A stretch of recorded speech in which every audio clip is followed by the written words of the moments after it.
Hello students, next our topic is what is our system of election। इसमें बेटा हम पढ़ेंगे कि इंडिया का जो इलेक्शन सिस्टम है वो क्या है। अब तक हमने पढ़ लिया कि इलेक्शंस कैसे होते हैं, इलेक्शंस जो हैं हमारे लिए क्यों ज़रूरी हैं। अब हम पढ़ेंगे what is our election system of India. India का इलेक्शन सिस्टम क्या है। So can we say that Indian elections are democratic.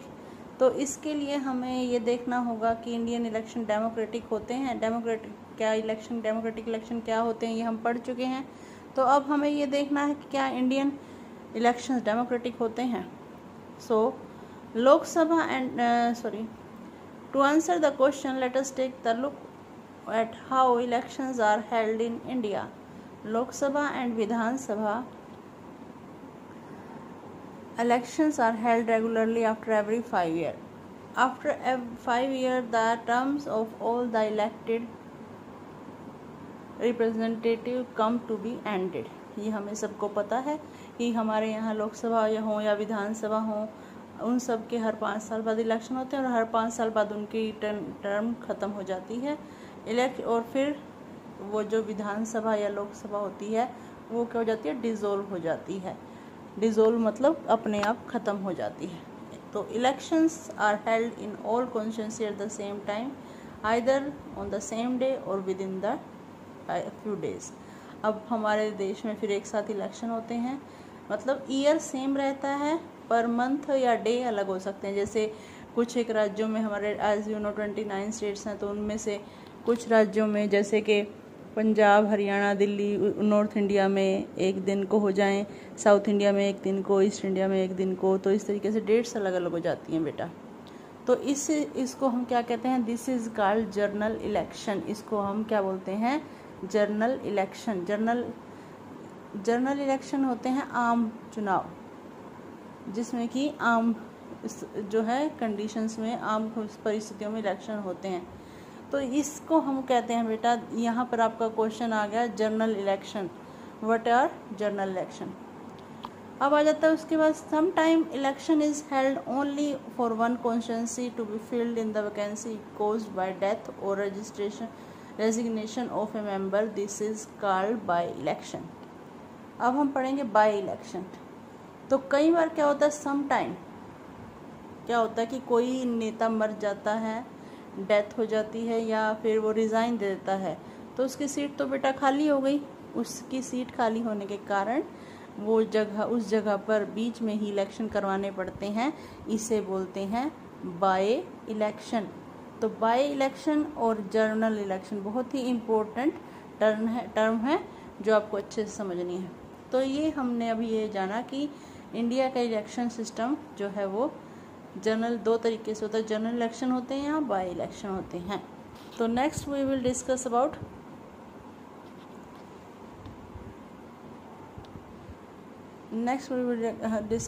What steps we follow for the election. Election के लिए कौन से स्टेप फॉलो किए जाते हैं। तो पहले क्या होता है बेटा, आप देखते हैं कि आपने सुना होगा झज्जर कॉन्स्टिट्यूंसी जो है, रोहतक कॉन्स्टिट्यूंसी। तो ये कॉन्स्टिट्यूंसीज इलेक्ट्रल कॉन्स्टिट्यूंसी में पूरे देश को बांट दिया जाता है। क्या है ये कॉन्स्टिट्यूंसी? कॉन्स्टिट्यूंसी का मतलब होता है चुनावी क्षेत्र। चुनावी क्षेत्र। अब इलेक्शन कैसे हो पूरे देश में। India is a vast country as you know. India एक बहुत बड़ा देश है।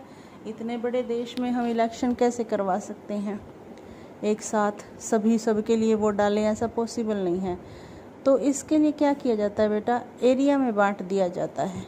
जैसे पहले देश को, फिर देश को जो है वो राज्यों में, फिर राज्यों को जो है गाँव में, जैसे कि आप जानते हैं, और हर गाँव को फिर आप शहरों को आप जानते हैं वार्ड में बांट रखा होता है। तो जो है जो हमारे एमपीज़ होते हैं जो, उसके लिए हमारा एज यू नो हमारी लोकसभा में 545 सीट हैं। टोटल कितने सीट्स हैं, 545। और ये 545 सीट्स पूरे ऑल ओवर इंडिया डिस्ट्रीब्यूट की गई हैं। और ऑल ओवर इंडिया में according to state and its population, हर स्टेट की पॉपुलेशन के हिसाब से ये बांटी गई हैं। जैसे हरियाणा में 10 हैं एमपी की सीट्स, यूपी में 120 हैं, दिल्ली में 7 हैं, तो इस तरीके से ये अलग अलग बांटी हुई हैं। पूरे दिल्ली में 7 MP चुने जाते हैं और हरियाणा में 10 चुने जाते हैं।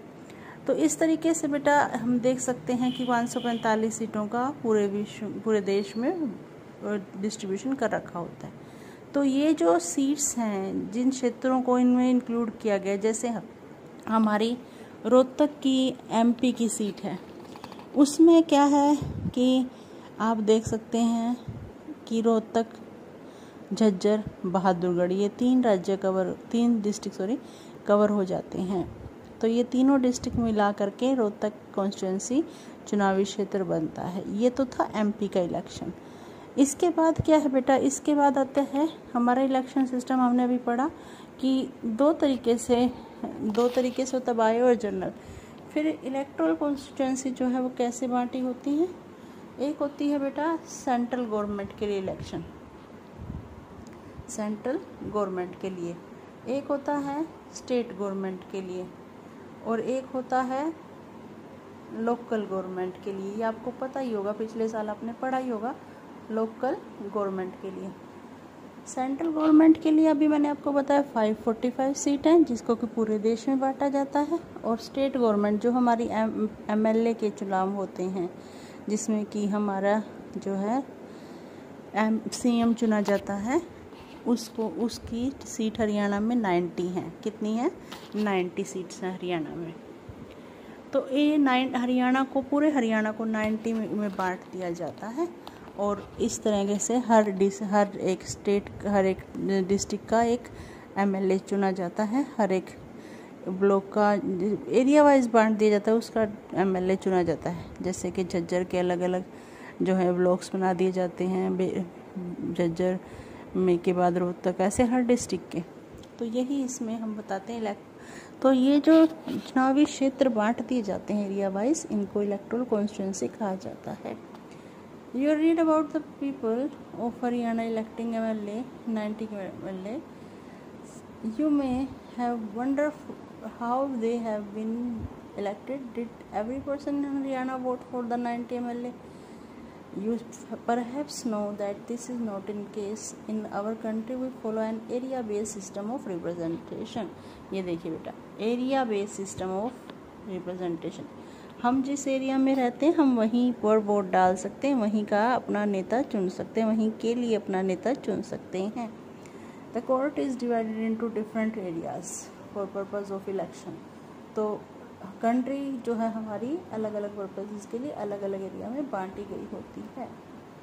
तो ये हमारा था बेटे इलेक्टोरल कॉन्स्टिट्यूंसी, कि हमने अपने देश को, पूरे देश को जो है जब भी इलेक्शन करवाने होते हैं उसको अकॉर्डिंग टू क्षेत्र, अकॉर्डिंग टू एरिया बांट दिया गया है।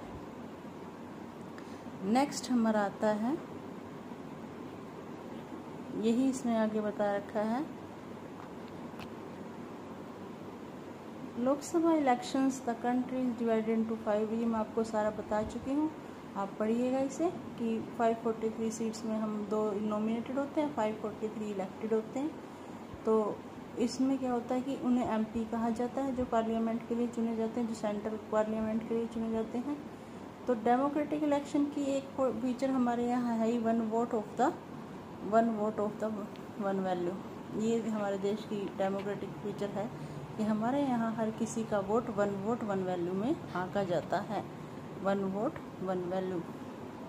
और इस तरीके से every vote have equal value. और हमारे देश में एक वोट को एक ही गिना जाता है, ये नहीं कि कोई अमीर है तो 2 गिने गए उसके वोट, या कोई पॉलिटिशियन है तो उसके वोट 5 गिने गए, नहीं, हर एक व्यक्ति का वोट एक ही गिना जाएगा।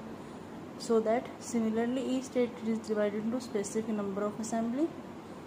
ये मैं आपको बता चुकी हूँ कि हर एक स्टेट को स्पेसिफिक असेंबली सीट्स में कॉन्स्टिट्यूंसी में बांटा जाता है।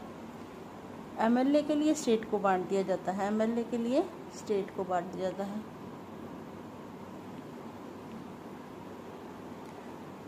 तो इस तरीके से बेटा ये हमारा है। और गांव में आपने देखा होगा, गांव या शहरों में पंचायतों का इलेक्शन जब होता है, यही प्रिंसिपल पंचायतों के इलेक्शन पर लागू होता है।